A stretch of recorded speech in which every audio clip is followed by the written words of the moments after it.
También tengo historias muy interesantes sobre cuánto cuesta una mala contratación. Y pongámoslo en meses de sueldo. Imagínate que tú contratas una persona de tecnologías de la información, que hoy es un puesto que ha tomado mucha relevancia en las empresas familiares y en las empresas en general. Una persona de sistemas. Y de repente, pues ¿cuánto te tardas más o menos, Mario? Por ejemplo, tú que a veces te metes mucho en procesos de selección y reclutamiento, ¿cuánto te tardas desde que sale la vacante, haces el perfil de puesto, publicas la vacante, entrevistas y ya la persona está en su escritorio? ¿Cuánto tiempo más o menos pasa entre ese proceso? A ver, en puestos, se puede decir comerciales y fáciles, unos 10 días. Y puestos complicados, híjole, puede tardarse hasta 2 meses. Pero fíjate, yo a esos 10 días a lo mejor le agregaría desde que detona la vacante, haces el perfil de puesto, a lo mejor nos podemos ir a unos 15 o 20 días, ¿no? Pero pongámosle, Sí, hablando es que técnicamente se supone que sabemos hacer las cosas, ¿no? Entonces, por eso digo, somos exacto. rápidos, ¿no? Pero en la mayoría de las empresas Ah, familiares, bueno, de sí, aquí a que no. generas el perfil y si es que generas el perfil de Sí, puesto, porque claro, de ahí viene la mala habitualmente, contratación. a ver, sí, en lo que tienes la idea y todo, o sea, lo que las empresas se tardan, pues sí puede ser un mes, ¿no? Incluso en detectar que tienes una necesidad, ¿no? De esa vacante, ¿no? Entonces Sí. imagínate, ahí ya vamos un mes de sueldo. Luego regularmente les damos los famosos 3 meses de prueba, ¿no? Entonces les damos un trimestre de prueba en lo que es la inducción, se capacita, la curva de aprendizaje, etcétera. Luego, ¿cuánto tiempo nos tardamos? Por ejemplo, ahí ya vi que se conectó Elena. ¿Tú cuánto tiempo te has tardado, Elena, en darte cuenta que la persona que tienes trabajando contigo no es el bueno o no es la buena? Sí. Como 6 meses. Antes Exacto. no sabes si está jalando. Totalmente. Entonces, literal, allá llevamos 6 meses, o sea, son tres de prueba, tres más No, que te o sea, tardas y 6 un, con todo y prueba. y un mes más en contratar. Entonces, llevamos 7 meses. Luego, por ley, les tenemos que dar 90 días de indemnización, ¿no? Porque ya los corremos, nos damos cuenta que no son los buenos. Bueno, en un mundo ideal, porque luego lo puedes negociar a 45, etcétera. Pero vámonos con la ley. Son 10 meses de sueldo que vamos con una mala contratación. Y luego vuelve a empezar el ciclo. Te tardas otro mes en contratar, otros 3 meses de... Entonces, hay veces que te cuesta un año de sueldo una mala contratación, más los errores ocultos de ineficiencias que pudo haber tenido la persona, ¿no?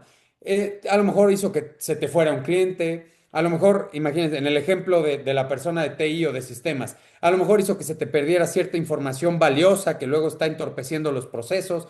Entonces, más los costos ocultos de la mala contratación, estamos hablando que nos puede costar hasta 2 o 3 años de sueldo una mala contratación. Entonces, yo siempre digo, ¿no? ¿Qué le preguntarías a una persona que vas a invitar a vivir a tu casa? ¿Cuántas veces lo entrevistarías? ¿Por cuántos filtros pasaría? ¿Cuántos test psicométricos le harías? ¿Qué tan específico o específica buscaría ser? Entonces, esa parte es muy importante.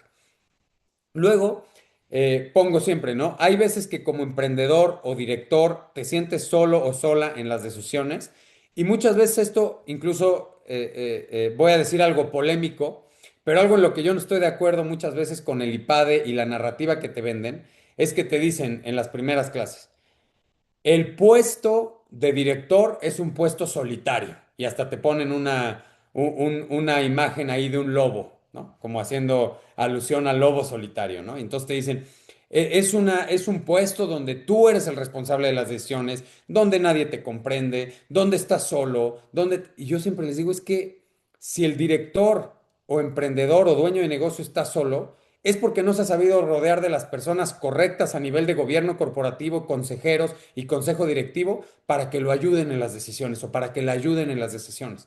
Entonces, esto es como un mito que evidentemente yo desde mi perfil un poco psicológico, lo que se explica es pues que es esta historia muy americana, hollywoodense del self-made man, ¿no? Y del hombre o la mujer hecha a sí misma. Y entonces esta historia que obviamente alimenta nuestro ego, donde es yo me hice a mí mismo, cuando no es cierto. Hay muchas personas en el camino que te ayudaron, hay muchas personas que te dieron un consejo, tienes un equipo que han tomado algunas buenas decisiones que te han ayudado a crecer la empresa. O sea, nadie llega a cierto puesto de éxito solo. Siempre tiene elementos externos que lo van ayudando a llegar a un buen nivel. Y luego has sentido que algo estás pasando por alto y la ansiedad te abruma y es esta sensación de que siento que algo se me está olvidando, siento que algo se me está pasando, es que, híjole, hace tiempo que no reviso tal área o hace tiempo que no entro a tal lugar de la empresa. Y esto se controla a través de indicadores. En el momento que tú tienes indicadores que te dan una perspectiva completa del negocio, indicadores financieros, de recursos humanos, comerciales, de procesos, etcétera, puedes medir de forma completa cuál es el estatus de tu negocio. Y es como si te hicieras un análisis y mides tu glucosa y mides tu ritmo cardíaco y mides el nivel de azúcar en la sangre y mides tu función tiroidea y mides diferentes cosas que son indicadores que te hacen saber cómo estás de salud. Lo mismo pasa en un negocio. Para medir la salud de un negocio hay que meterle indicadores y de esa manera vas a sentir que lo controlas todo. Pero si no tienes indicadores y todas las juntas se basan, yo creo, yo pienso, eso va a desgastar mucho a las familias y además va a generar resentimientos, porque al final, ¿quién tiene la razón? Pues el que se impone, el que grita más, el que es más fuerte, el que humilla al otro, etcétera, ¿no? Entonces, eso va generando resentimientos en las familias. Entonces, bueno, ya un poquito esto de networking lo hicimos al principio y si se quedan al final va a haber ahí dos regalos sorpresas para el programa de empresas familiares. Si alguien de pronto a lo largo de la masterclass quiere compartirnos cuál es el mayor reto que tiene actualmente y lo podemos un poquito platicar, discutir y todo, a veces eso enriquece mucho las sesiones y además se llevan un consejo práctico en algo específico de su negocio, ¿no? Entonces, fíjense, aquí pongo esto. Se contrata a los directores por su intelecto y su pericia empresarial y se les despide por su falta de inteligencia emocional. Esto es escandaloso desde mi punto de vista, ¿no? Porque tenemos personas que son gurús de los negocios, personas con doctorado, personas con una gran trayectoria, pero que no se hablan con sus hijos, que ya van por el quinto divorcio, que nadie los soporta en su empresa y dices, ¿qué ocurre? Pues es que es por falta de inteligencia emocional y por falta del manejo de conflictos y por falta de comunicación asertiva. Entonces, es importante que comprendamos que este programa de empresas familiares no es no es para cambiar a tu esposa, a tu esposo, a tu hijo, a tu hija, a tu primo, a tu sobrino. Lo importante es que trabajes en ti, porque el director o el emprendedor es quien topa su empresa. Y ese es un concepto que siempre dice mucho Mario, ¿no? La empresa va a estar topada hasta las capacidades y competencias de su director o de su directora. Nunca va a crecer más que eso. Entonces, si el líder crece, la empresa crece, pero nunca la empresa va a ser más grande o va a ser más exitosa que las competencias de su propio director, ¿no? Entonces, bueno, vamos a pasar al sistema de las 5 Cs, que es, digamos, el sistema que creamos en Tracen para la consultoría y tiene 5 elementos. La C de cultura, es decir, puedes tener procesos, puedes tener estrategia, puedes tener métricas, pero al final quien ejecuta son las personas. Y si no tienes una buena cultura de alto rendimiento, de rendición de cuentas, donde las personas se den retroalimentación asertiva de forma abierta y de en confianza, pues realmente es difícil que vayas a lograr tus objetivos, ¿no? La parte de calidad es todo esto que hace Mario, el sistema de gestión de calidad. Si en tu empresa no tienes procesos claros, roles definidos, un organigrama, un perfil de puestos, va a ser difícil que tengas capacidad de ejecución porque probablemente tengas vacantes o tengas gente que no es que no llena los zapatos del perfil de puesto y entonces vas a tener pues yo siempre les digo, ¿no? Enanitos, un equipo de enanitos, que siempre llegan a jalarle la falda o el saco al director o a la directora y es, oye, ¿qué opinas de esto? Oye, ¿y tú puedes atender a este cliente? Oye, ¿y me puedes arreglar? Y entonces yo siempre digo, terminan delegando para arriba, ¿no? Entonces, siempre es importante el tener los roles claros y una cultura de alto rendimiento, de alto desempeño, que vamos a hablar a qué me refiero específicamente de esto, y de rendición de cuentas, para que verdaderamente tengas un equipo que ejecute los procesos y que sean autónomos. Después, la parte de control, que ahí nosotros tenemos una metodología que se llama OKRs, Objectives and Key Results, que se trata de controlar la estrategia. La mayoría de las empresas saben qué es lo que quieres y saben qué es lo que quieren. Y regularmente cuando yo llego a una empresa, tienen clarísimo qué es lo que tienen que hacer. Miguel, tenemos que hacer esto, tenemos que hacer el otro, pero fallan en ejecutarlo. Donde se atoran es en la ejecución. Y cuando te vas dando cuenta en el paso de las sesiones, te vas dando cuenta que no hay disciplina operativa. Y para que haya disciplina operativa tienes que controlar la ejecución de la estrategia. Y eso lo hacemos con esta metodología de OKRs, donde imponemos planes de acción, tableros, y hay que empezar a presionar al equipo, ¿no? Y luego, por último, está la parte comercial. Porque, bueno, pues obviamente está claro que sin ventas no tienes negocio, ¿no? Pero tampoco vale vender mucho sin ser rentable, porque hay empresas que venden mucho y pierden mucho dinero cada mes. Hay que vender siendo rentables. Esa es una parte importante. Y es un punto de la pirámide de Mike Michalowicz que vamos a ver más adelante. Entonces, vamos a entrarle a la parte de gobierno corporativo, que es sobre lo que versa la masterclass de empresas familiares, ¿no? Entonces, primero, esta es la estructura que proponemos en Tracen para las empresas familiares. Si se dan cuenta, es como un tipo de organigrama que tiene una serie de metodologías y de libros que nosotros aplicamos en la consultoría. En algunas estamos certificados, ¿no? Como en OKRs, por supuesto en la parte de las cuatro disciplinas de la ejecución, en la parte de la metodología WHO de selección y reclutamiento.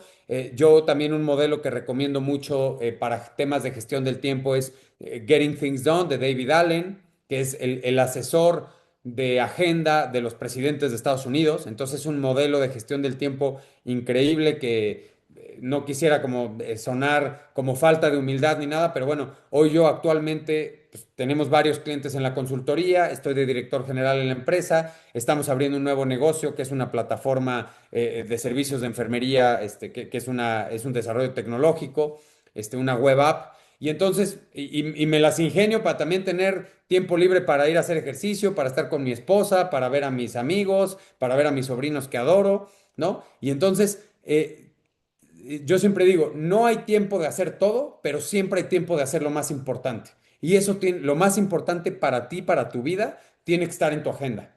Y el tiempo vale oro, ¿no?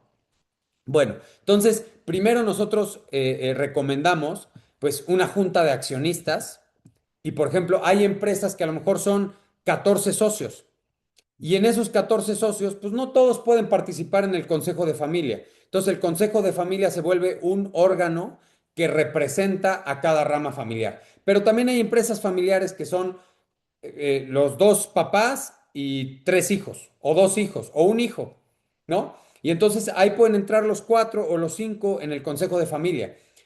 Y ahí lo que se redacta es una serie de lineamientos y de acuerdos internos que algunos se pueden protocolizar y poner en los estatutos de la empresa, etcétera, que le llamamos el protocolo familiar, ¿no? Esta es una herramienta común, no es de inventar el hilo negro.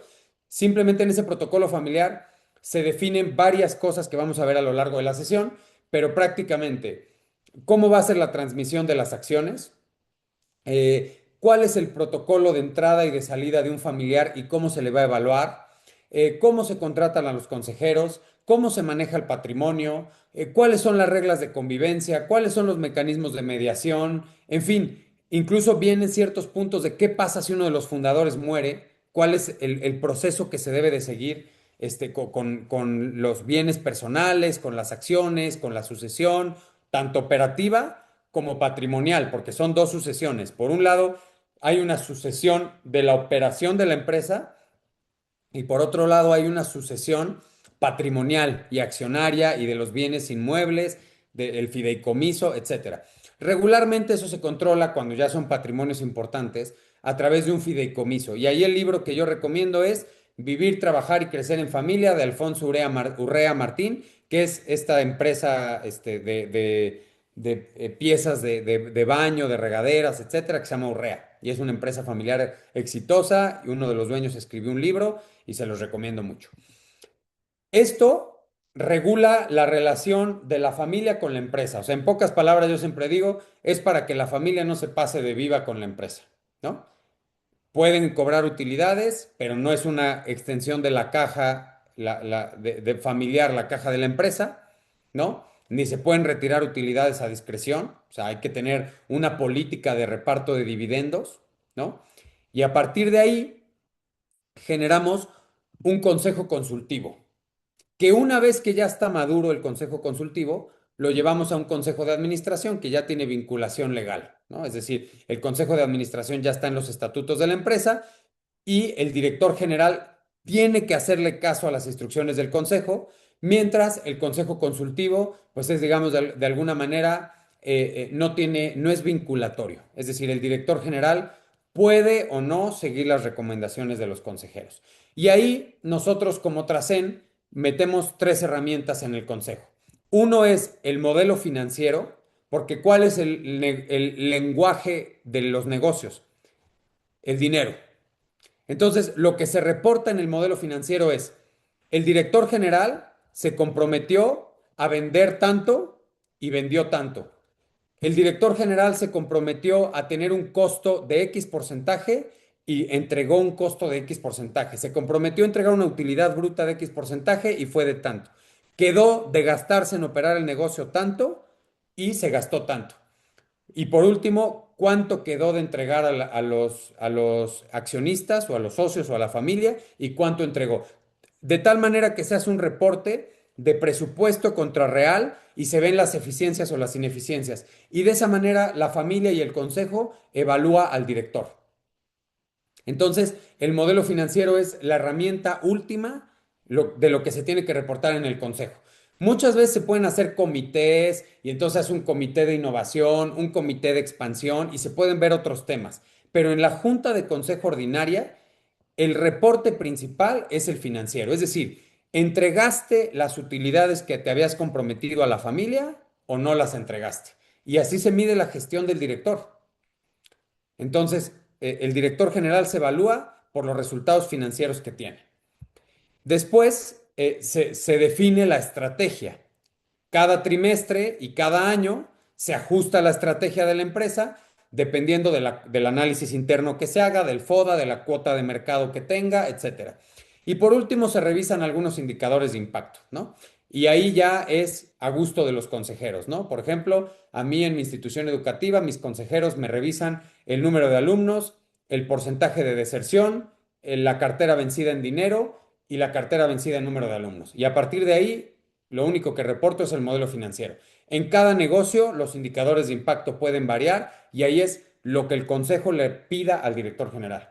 Después viene la dirección general, y aquí ponemos varias metodologías, que esto si quieren, les puedo compartir la lista de libros o la imagen al terminar la sesión para que se lleven las recomendaciones de libros. Y por último ya viene el equipo. Entonces, esta es la estructura que nosotros recomendamos en Tracen.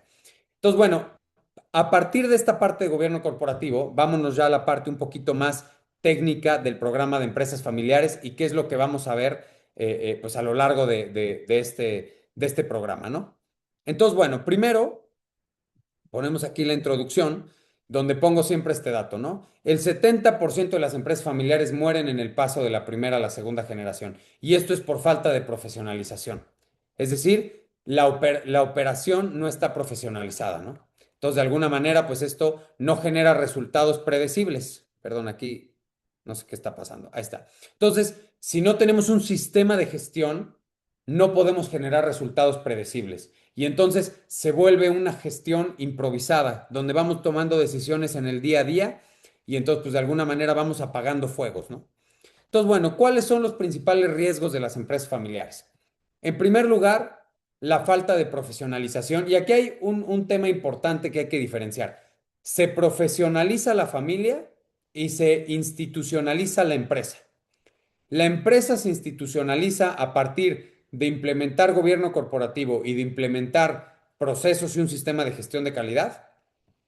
Y obviamente dentro del gobierno corporativo viene el plan estratégico, los indicadores, etcétera, y se profesionaliza la familia.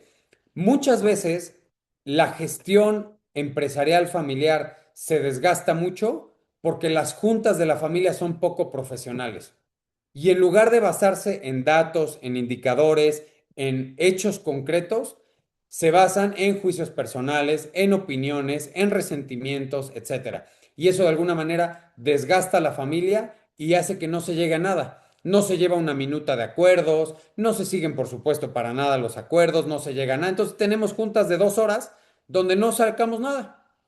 Y entonces eso es porque el perfil de la familia no es profesional. Y eso regularmente pasa cuando los hijos o se saltan o se saltan los estudios o pasan la etapa de la universidad de noche porque entran a trabajar a la empresa familiar de forma muy temprana, lo cual no necesariamente es negativo, ahora lo voy a explicar, pero muchas veces la falta de trabajar en otras instituciones más estructuradas, etcétera, les quita la oportunidad de saber otras realidades y de ver otras empresas profesionales cómo se manejan, ¿no? Entonces, bueno, falta de profesionalización e institucionalización, conflictos familiares, es decir, divorcios, infidelidades, falta de valores, rencor, orgullo. En muchas empresas familiares mexicanas, y sobre todo ustedes seguramente también lo han visto, el tema del machismo también, eso rompe porque entonces descalifico a la hija, descalifico a la sobrina, descalifico a la esposa o descalifico a la madre, etcétera. Y entonces el tema del machismo y entonces tu opinión vale menos, falta de valores compartidos, el rencor, el orgullo, todo eso va generando resentimiento. ¿Y qué pasa psicológicamente cuando una persona se siente subordinada a una situación? Psicológicamente, cuando yo me siento subordinado, es decir, en una situación me siento humillado, me siento confrontado, etcétera, psicológicamente voy a buscar ponerme de nuevo por encima de la otra persona. Y entonces se activan mis autodefensas y busco desquitarme.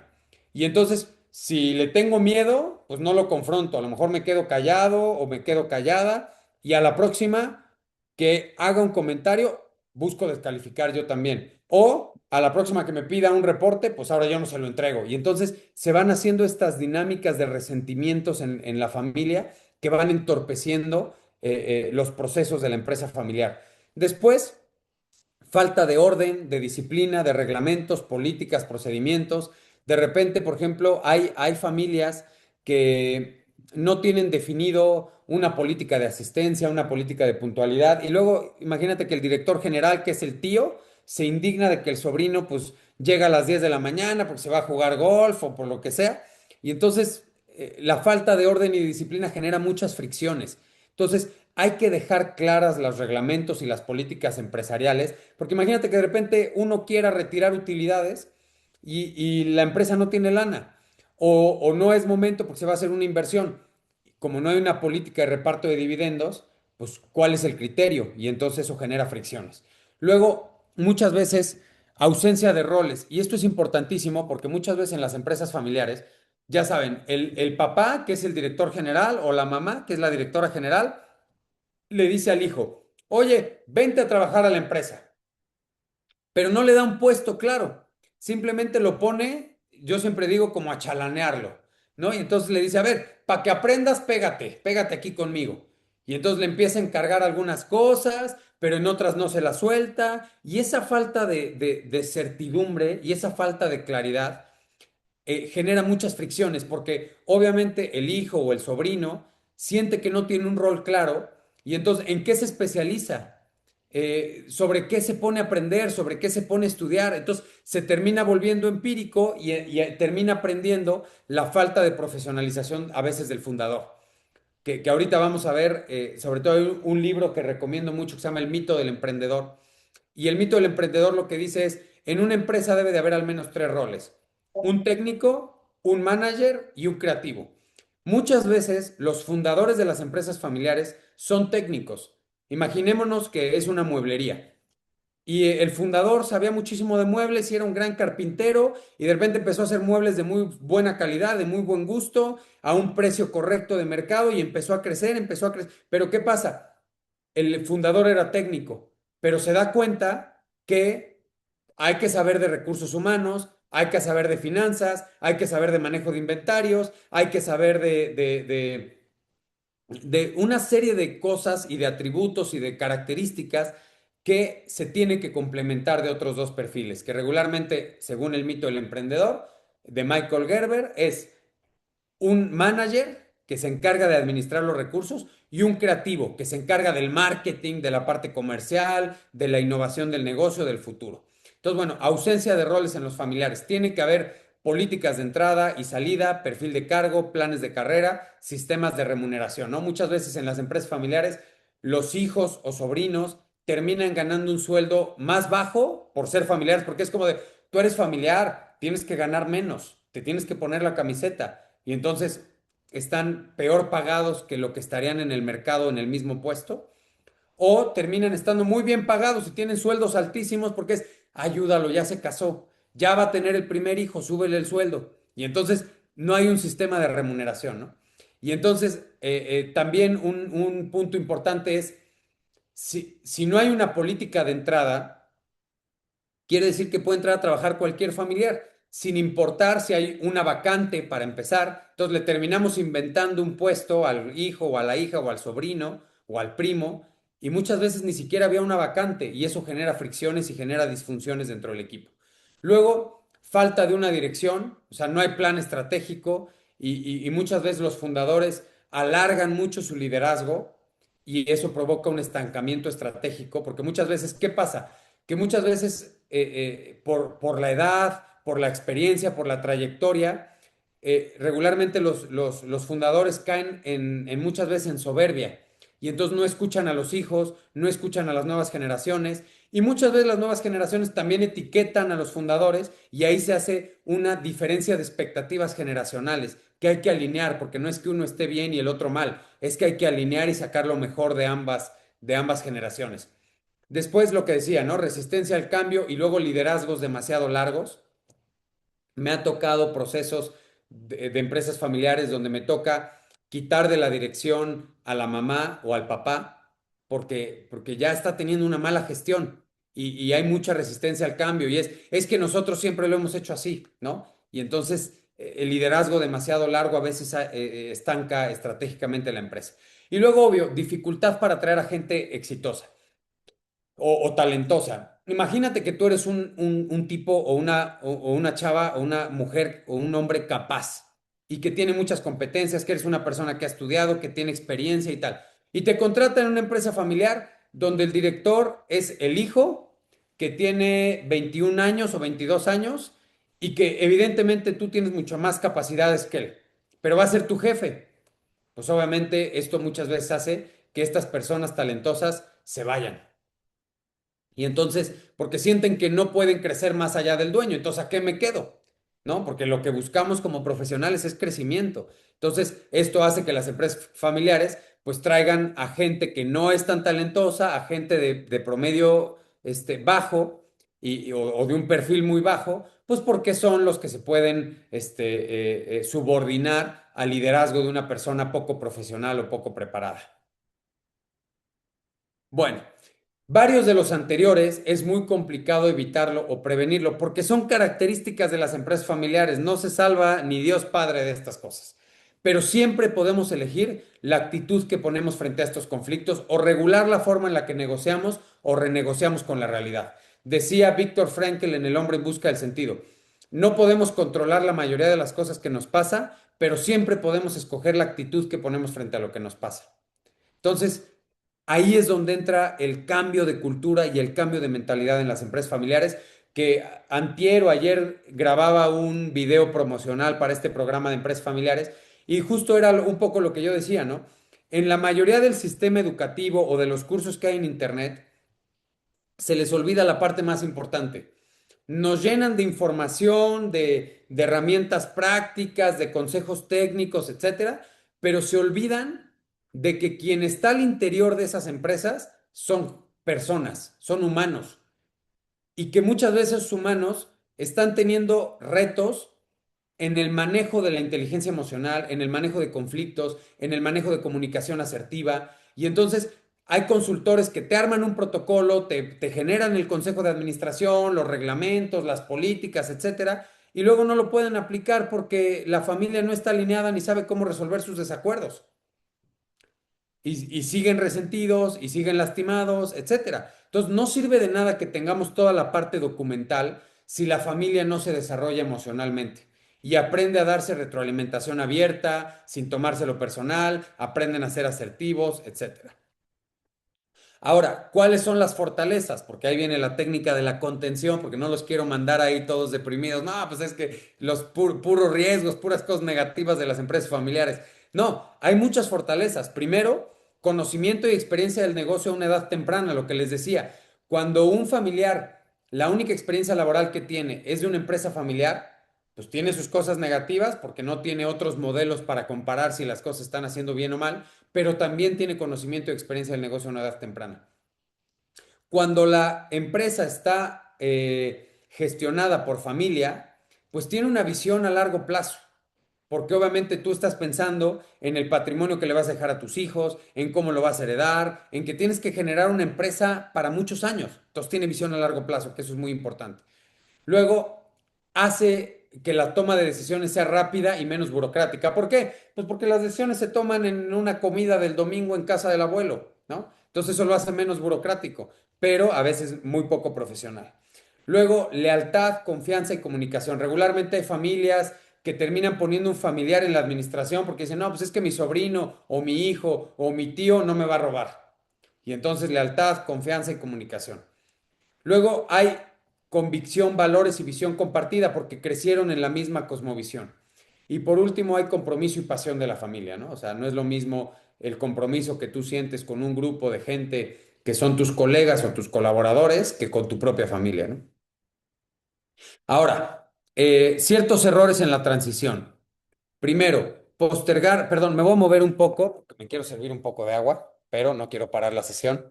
Entonces, primero, postergar el plan de sucesión porque el estilo de liderazgo no es el mismo. Y aquí es un poco lo que yo les decía, ¿no? Muchas veces el papá o la mamá o el fundador no quiere dejarle la dirección al hijo o a la hija porque el estilo de liderazgo no es el mismo. Y entonces eso posterga la sucesión mucho tiempo, porque no, es que no me gusta el estilo de mi hijo, es que no tiene mi mismo estilo de liderazgo, no, es que no tiene que ser una copia tuya, tiene que funcionar y tiene que darte resultados financieros, ¿no? Que eso es lo que hablábamos un poco hace rato. Bueno, ya hasta conocieron mi cocina. Entonces, bueno. Vamos aquí a seguir con el punto 2. Después, otro error de la transición es no involucrar a las nuevas generaciones en las decisiones estratégicas del negocio. Muchas veces los fundadores terminan tomando decisiones por su sentido común, que muchas veces ya está súper afinado por tantos años en el negocio, o por su intuición o por su conocimiento de la industria. Pero muchas veces no les preguntan a la siguiente generación, oye, ¿tú qué harías? Oye, ¿tú cómo lo plantearías? Y eso de alguna manera mata el espíritu de la siguiente generación, porque el compromiso no es el mismo el que tú les digas qué hacer a que los hagas partícipes. El punto número 3, no responsabilizar a las nuevas generaciones con el negocio. Y aquí hay que delegarle responsabilidades en las nuevas generaciones. Y aquí hay un punto potente e importante. Fíjense, esto es un poco un tema como de psicología que me gusta meter acá, que sobre todo se da cuando en las familias hay una persona que tiene una condición, imagínense, una enfermedad, una atrofia muscular, un cáncer muy avanzado que requiere cuidados casi de tiempo completo de otra persona. Y estas personas regularmente terminan delegando el cuidado en una tía que es la que más o menos sabe, en una prima, en un sobrino, etcétera, y empiezan a delegarle el cuidado de la otra persona. Cuando una persona te delega su cuidado, te está dando la responsabilidad más importante de cuidar su propia vida. ¿Y eso qué hace psicológicamente? Dignifica y empodera a la otra persona, porque cuando la otra persona se siente capaz de cuidar al otro, quiere decir que se siente capaz de cuidarse a sí misma. En el momento en que nosotros como líderes, como padres, como líderes, como directores de una empresa familiar, como fundadores, no delegamos responsabilidades en las nuevas generaciones, entonces lo que hacemos es matarles el espíritu porque no les estamos dando la confianza y no les estamos diciendo, confío en tus competencias. Y eso hace que no estén empoderados. Entonces, eso. Luego, propiciar o pasar por alto la rivalidad entre hermanos. Hay muchas familias que dicen, no, no, no, no, no, mejor que de este tema ni se hable porque esto va a generar un conflicto. No, hay que saber manejar el conflicto. El evitar el conflicto, estás poniendo el problema en una olla express que te va a explotar. Entonces, hay que saber discutir y eliminar la rivalidad entre hermanos. Luego, no establecer un equipo gerencial. Tiene que haber un equipo gerencial profesional que gestione la empresa y hay que poner un porcentaje máximo de familiares que pueden trabajar en la empresa. Es decir, de diez colaboradores, máximo 2 o 3, ya siendo muy exagerados, tienen que ser familiares. Obviamente este porcentaje va disminuyendo mientras la empresa es más grande, porque ni modo que tengas 100 y 30 sean familiares, ¿no? No, en equipos pequeños el porcentaje puede ser mayor, pero después tiene que ir bajando. Luego, pretender que el negocio sea la fuente de empleo para todos los miembros de familia. Y aquí hay que poner reglas de carrera de los miembros de familia, de acuerdo a las necesidades del negocio y a las competencias y talentos de cada quien.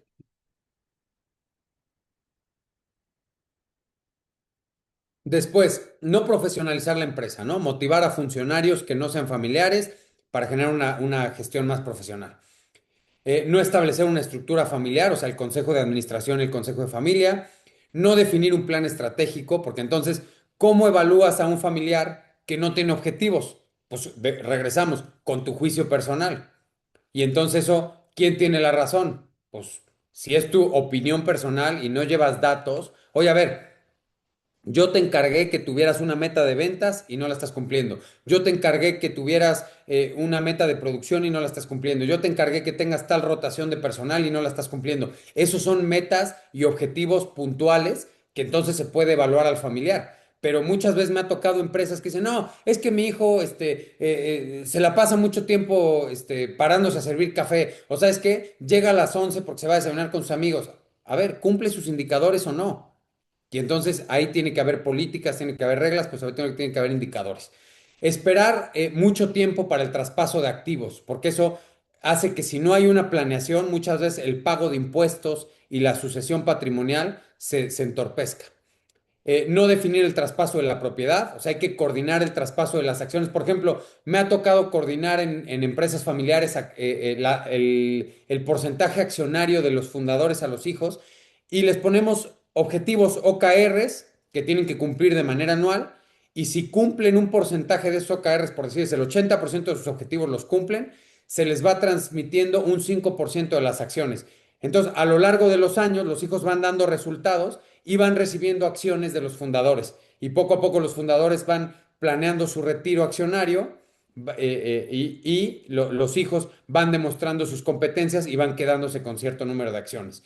Y por último, no planear a tiempo la sucesión y el proceso de transición. Entonces, esto hay que conversarlo y hay que planearlo. Y esto, evidentemente, tiene mucho trasfondo psicológico. ¿Por qué?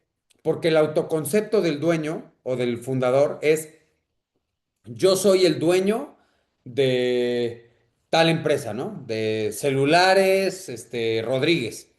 Y entonces el ser director de Celulares Rodríguez me da una identidad y me da un sentido de pertenencia y me da un autoconcepto. Entonces psicológicamente va a significar un duelo, una pérdida, el que yo deje de ser director y el que haga el plan de sucesión. Y eso muchas veces genera resistencia y genera miedo y hace que los fundadores vayan aplazando la sucesión hasta que llega una enfermedad o la muerte y entonces la sucesión se convierte caótica, desordenada, y con muchas fricciones, ¿no? Pero hay que aprender a también ir ayudando al fundador a que vaya soltando y que vaya quitando el apego a la empresa y por otro lado a que el sucesor vaya preparándose y vaya dando los resultados que espera la familia y eso requiere un tiempo y un proceso de formación. Entonces, bueno, como conclusiones, confusión entre ser dueño y saber dirigir y ser director, que requiere competencias totalmente diferentes. Fíjense, en Estados Unidos hacen empresas para vender. En México hacemos empresas para heredar. Y muchas veces esperamos que los hijos se compren nuestros propios sueños y nuestras propias aspiraciones de vida. Y a lo mejor ellos quieren otra cosa diferente. Y tengo al hijo trabajando ahí en la empresa o a la hija trabajando en la empresa, quejándose de malas, porque no está en su vocación, porque no le interesaba la empresa familiar, pero le tuvo que entrar pues por tema económico, etcétera, ¿no? Por la oportunidad que se le dio. Entonces, son competencias diferentes. A los hijos hay que enseñarles a ser dueños. Y si a partir de ahí tienen el perfil y hay una vacante para que entren a ser colaboradores, maravilloso, pero sobre todo hay que enseñarles a ser dueños. Luego, confusión de flujos económicos, o sea, que se confunde la caja chica de la familia con la caja chica de la empresa. Confusión de los lazos afectivos, es decir, imagínate que estás teniendo un sobrino que está teniendo un mal desempeño. ¿Cómo lo corres? ¿O cómo lo evalúas? ¿Qué tan objetivo crees que pueda ser? Entonces, la confusión de los lazos afectivos. Retrasar la sucesión, ya lo comentamos lo suficiente. Incorporar a la empresa familiar a familiares que no desean por falta de vocación o de capacidad. Después, el creerse inmunizado a todo, o sea, hijos y padres, o sea, pensar que por ser dueños de la empresa, pues podemos errar y tomar malas decisiones sin que pase nada. Y los padres quieren que sus hijos sean sus clones, ¿no? Y entonces ponen las expectativas y muchas veces esto pues es un error. Entonces, en conclusión, la primera generación tiene que fundar el negocio y crear flujo de efectivo y la rentabilidad. La segunda tiene que institucionalizar el negocio y la tercera encargarse de expandirlo. Eso es más o menos, me ha tocado ver familias que la primera funda, institucionaliza y expande, ¿no? Y bueno, ahí ya es un gran empresario, ¿no? Pero regularmente esto lleva generaciones, ¿no? Entonces, ¿qué vamos a ver en el programa Empresas Familiares para terminar? Vamos a generar las reglas para evitar que demasiados familiares trabajen en la empresa. Les ayudamos a definir roles, de qué roles va a tener cada quien en la empresa, prevenir rivalidades, gestionar diferentes necesidades entre la empresa y la familia, generar los distintos valores de la familia y de los empleados a través de generar el protocolo familiar, definir los métodos de participación de familiares propietarios, cómo atraer talento, cuáles son las estrategias para generar retención de personal y cómo prever, gestionar y solucionar los conflictos de interés a través de las políticas, ¿no? Hay varios retos en relación con la propiedad, cómo se disuelve la propiedad, cuál es la política de dividendos, qué obligaciones remunerar al accionista hay, cómo se retribuye a los accionistas familiares que no trabajan en la empresa. Hay una parte importante, muchas veces el fundador, el papá o el socio capitalista termina metiéndole más capital cuando el negocio está en momentos económicos complicados y ese capital no se remunera muchas veces, ¿no? Dificultad para la venta de participaciones o de acciones, dificultad para recomprar las acciones o los costos fiscales derivados de la transmisión de la propiedad, lo que hace que se retrase la transmisión, ¿no? Entonces, bueno, como conclusión, esto un poco lo vimos al inicio, ¿no? El organigrama que propone Tracen. Y bueno, aquí es importante saber diferenciar los tres elementos o los tres foros que debe de haber en una empresa familiar. Muchas veces terminamos en una junta de trabajo tratando temas familiares.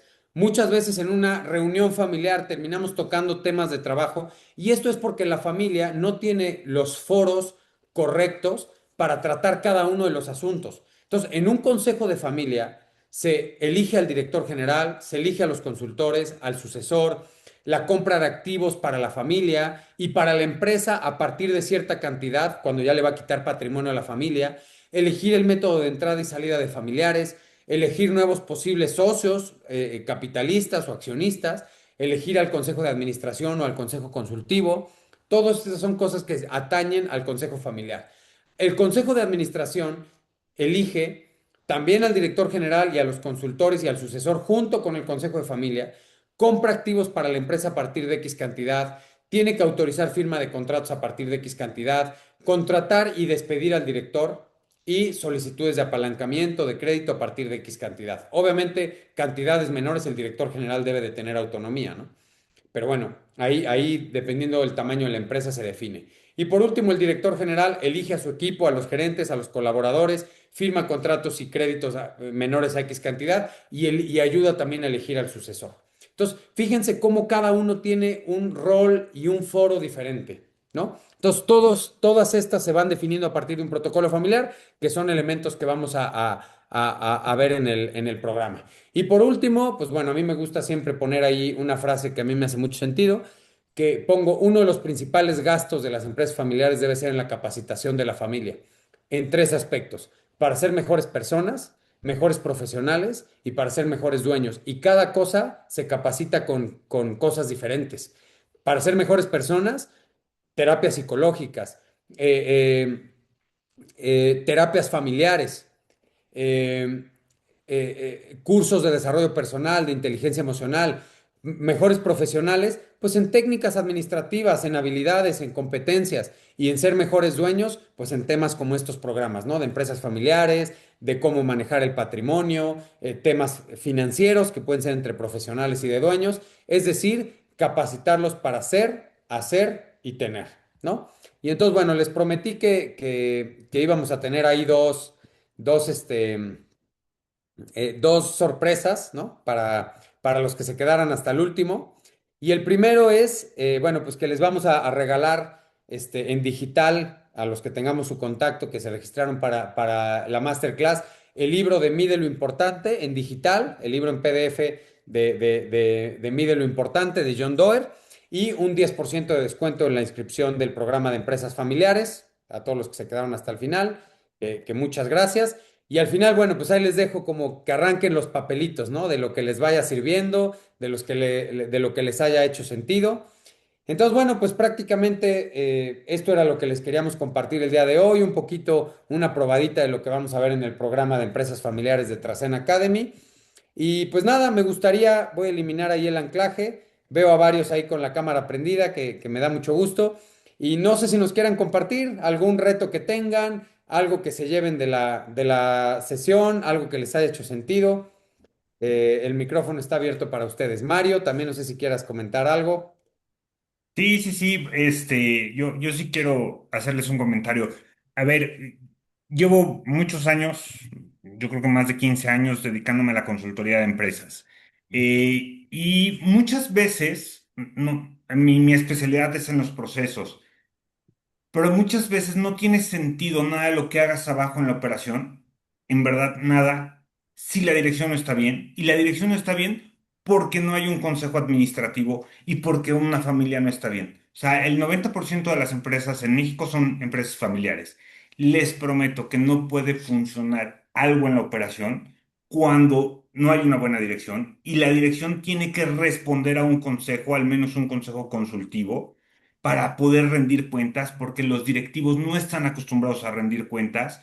Y después, ¿cómo puedes rendir cuentas cuando la familia, los socios, los accionistas no están integrados?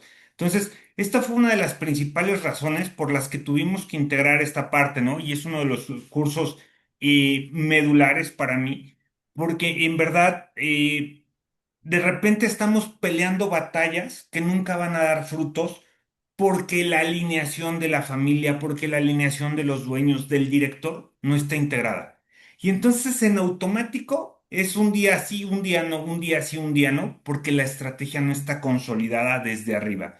Entonces, pues todos los que tengan necesidad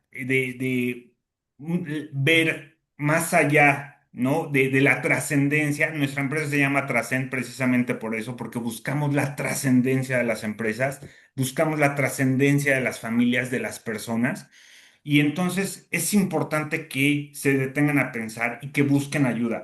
Una ayuda, pues es obviamente este curso que vamos a dar, que está muy completo, vienen personas con mucha experiencia, con muchas nociones desde diferentes ángulos, desde consejos consultivos, gobiernos corporativos, desde la parte familiar, desde la parte psicológica, estructural, ¿no? De toda esta parte. Y es bien importante que si realmente quieren quitarse muchos problemas, empiecen desde aquí, desde la estructura. Muchas veces voltean a ver los procesos y eso no es tan importante al final del día como esto. Y como decía Miguel Ángel, ¿no? De repente pateamos la lata mucho tiempo y evitamos discusiones, pero los desenlaces familiares son bien tristes, ¿no? Cuando te das cuenta que los hermanos acaban peleando, que las familias se desintegran, porque al final del día no se atrevieron a poner las reglas claras, ¿no? Y yo no digo que uno esté bien o otro está mal, pero cada persona tiene percepciones de la realidad diferentes. Y entonces uno piensa que va a heredar, otro piensa que no, que todos son por partes iguales, y otro piensa que yo tengo que tomar las decisiones, y otra vez que es tu obligación. Y eso es bien importante aprender cómo manejarlo. Entonces, pues la Sobre invitación, todo, Mario, sí. perdón, perdón que te interrumpa, pero la incertidumbre genera muchísimos conflictos, ¿no? Porque ahí es donde entra la expectativa de cada quien, ¿no? Y al hilo mucho de lo que dices es, en nuestra experiencia, las empresas familiares siempre son un reflejo de la familia. O sea, te das cuenta, si la familia no sigue acuerdos, el equipo también se vuelve súper indisciplinado, no sigue acuerdos. Si la familia se pelea mucho y es despectiva con el otro, etcétera, te das cuenta que se repiten las dinámicas familiares y es un tema muy humano, ¿no? O sea, al final la cultura la permea la familia, ¿no? Y es algo, importante. Les voy a dejar aquí también, bueno, unos códigos QR, primero de las redes, ¿no? De Tracen, por si alguien quiere, ahí seguirnos. Y también aquí se pueden inscribir, ¿no? También ahí hay en ese WhatsApp y todo, que igual si quieren mejor les... Todos los que también quieran informes, Lidia les ha estado mandando a la mayoría de ustedes sus mensajes precisamente de las ligas con Lidia, conmigo, les podemos dar más informes del curso. Y bueno, perdóname, regresando al tema de que si alguien se quedó con alguna duda o tiene algún Sí, comentario, exacto. Es lo que iba a decir, que no me gustaría así, cerrar la sesión sin que alguien nos comparta al menos qué se lleva, si le hizo sentido, un poquito de feedback. Y a mí me gustaría escuchar al contador Oscar. Mm, Ya fui el elegido. Sí. Buenas noches a todos. Mira, yo, no sé, tengo algunos 8 años o 6 años o un poco más de conocer a Mario. Me acuerdo que Mario, cuando lo conocí, nos empezó a meter a un tema también en una empresa familiar que viene en esa transición, ¿no? Los padres le pasaban a los hijos y los hijos, pues, habían trabajado 20 años en la empresa pero no tenían toda esta parte de cultura organizacional, ni directiva, ni experiencias, ¿no? Entonces, pues no tenían esa capacidad de resolver problemas hasta por muy simples que parecieran. He estado yo hoy actualmente, pues igual estaba yo en un corporativo o en una empresa primero familiar y ahora más corporativa, pero nos ha costado mucho trabajo porque, como dicen la parte de la preparación de los directores pues a veces viene alineada al cariño del dueño. Entonces, Sí. pues un día como el papá y el hijo desobediente, ¿no? Un día te hace una maldad y lo regañas, pero al otro día estás de buen humor y hasta lo invitas hasta le compras otro carro. Tenemos esas situaciones que no dejan evaluar así como dicen en una capacidad real del director, ¿no? Hoy fíjate que, bueno, en estos últimos 6 meses, acá tuvimos una transición. El dueño sí ya decidió pasar de esta etapa de ser dueño a ser ya presidente de un grupo, pero todavía no entra a esa etapa de un consejo familiar. Y no pasa una etapa de consejo familiar porque le decía en la semana a Mario, no ha medido que sus hijos hoy tienen 21 y 22 años y no se han involucrado en la empresa.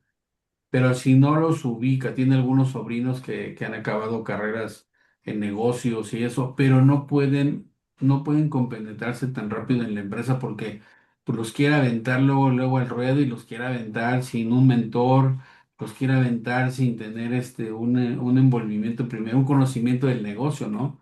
O sea, como dices, si lo quiere meter saliendo de la náhuatl y lo quiere meter a ser director de una división que vale millones de dólares y pues el otro chavito pues se siente abrumado, se siente observado y todo. Claro.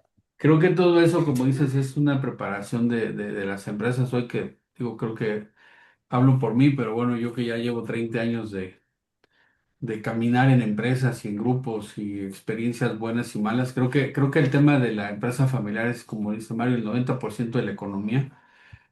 Hace rato cuando empezaste tu intervención decías que en qué momento el emprendedor se vuelve recursos humanos, se vuelve compras, se vuelve teodólogo y entonces deja de ser emprendedor Así es.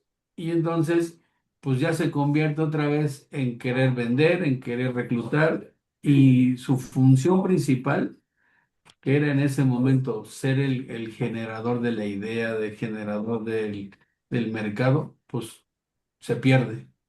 Se pierde y se vuelve un eslabón ya en la empresa, ya no sabe qué es importante, ya no sabe ya no sabe delegar, a todo le tiene miedo, a todo le tiene pena, a todo le tiene pena y a todo le tiene miedo a entregar ese poder. Entonces, Creo que sí, como dices, es muy importante el programa.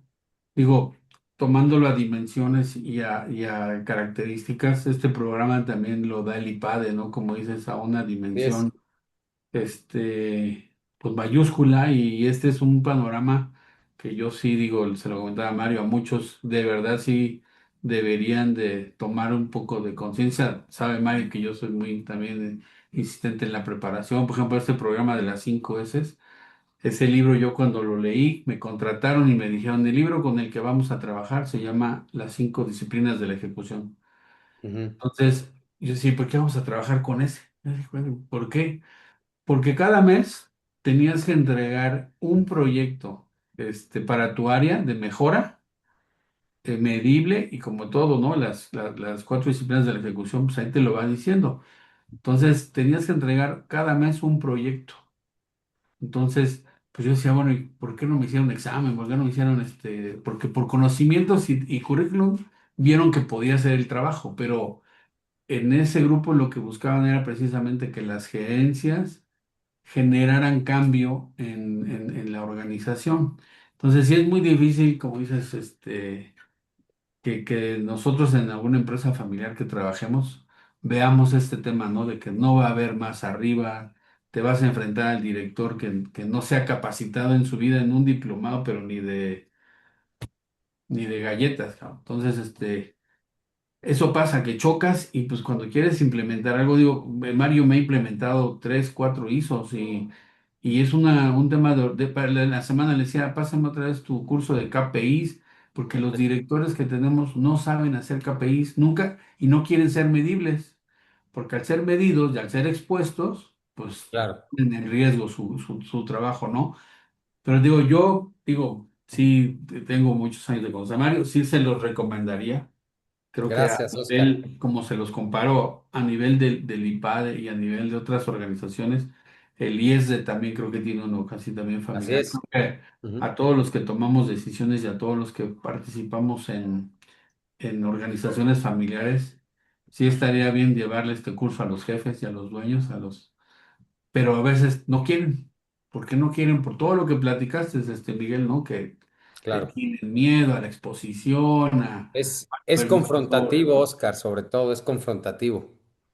Pero esa es una compulsión que si no la viven, la van a sufrir, ¿no? Digo, yo siempre he dicho, yo en las empresas, yo aquí no apuesto más que mi puesto. Yo no tengo mis fianzas, yo no tengo mi patrimonio aquí metido, pero los dueños sí. Entonces, al no tomar decisiones con elementos y con equipo capacitado, la verdad es que sí se la juegan duro, ¿no? Pero pues yo, muchas gracias, la verdad que te agradezco la invitación Gracias. y la verdad nada más espero que no me gane el tiempo y estar por ahí con ustedes. Gracias, Oscar. Pues muchas Gracias. gracias también por la recomendación y dos frases al hilo de lo que dijiste. Primero, decía Facundo Cabral, ¿no? El conquistador por cuidar su conquista se vuelve esclavo de lo que conquistó. Y es cuando el dueño ya se mete a hacer todos los procesos, ¿no? Y luego Jim Rohn también decía, ¿no? Todos deben de sufrir un dolor. El dolor de la disciplina o el dolor del arrepentimiento, ¿no? Entonces, pues yo prefiero, o sea, incluso el otro día veía ahí un como meme, ¿no? Sin que fuera así chistoso, pero así tenía estructura de meme que decía, es difícil tener mala salud, pero también es difícil tener buena salud. Es difícil tener una buena relación, de matrimonio, pero también es difícil tener una mala relación, ¿no? Así lo mismo, ¿no? Es difícil tener una empresa estructurada, profesionalizada, institucionalizada, pero también es difícil no tenerla porque todo lo que sufres, ¿no? Entonces, gracias, Oscar, por tus comentarios, por la recomendación aquí en público. Y bueno, pues no sé si alguien quisiera comentar algo más. ¿Qué se llevan? ¿Su experiencia? ¿Dudas? Siempre decimos dudas, quejas, traumas. Mari, Aguirre, cuéntanos un poco. A ver, es que esto no es solamente para grandes empresarios, esto funciona a todos, empresas pequeñas, porque a ver, todos los que tienen familia De tienen un hecho, tema, ¿eh? O sea, ese es un, un importante. poco lo que decía Oscar, ¿no? O sea, este programa de empresas familiares, pues lo tiene el IPADE, lo tiene el IESDE, lo tiene el TEC de Monterrey, la UDEM, pero un poco la filosofía de Trascen es ayudar a las empresas familiares a trascender con menos drama. Y muchas veces esa parte para nosotros es llevar este conocimiento, estas metodologías a las pymes. O sea, no que sea solamente un tema de, pues híjole, pero me tengo que gastar 500,000 pesos en el del IPADE. No, la idea es también, pues esto, ¿no? O sea, llevar el conocimiento también a las pymes y a las empresas, pues tanto chicas como grandes, ¿no? Porque al final la calidad del contenido es parecido. Entonces, bueno, pues no sé si alguien más quiera comentar algo. Creo que ahí ya, María activó el micrófono.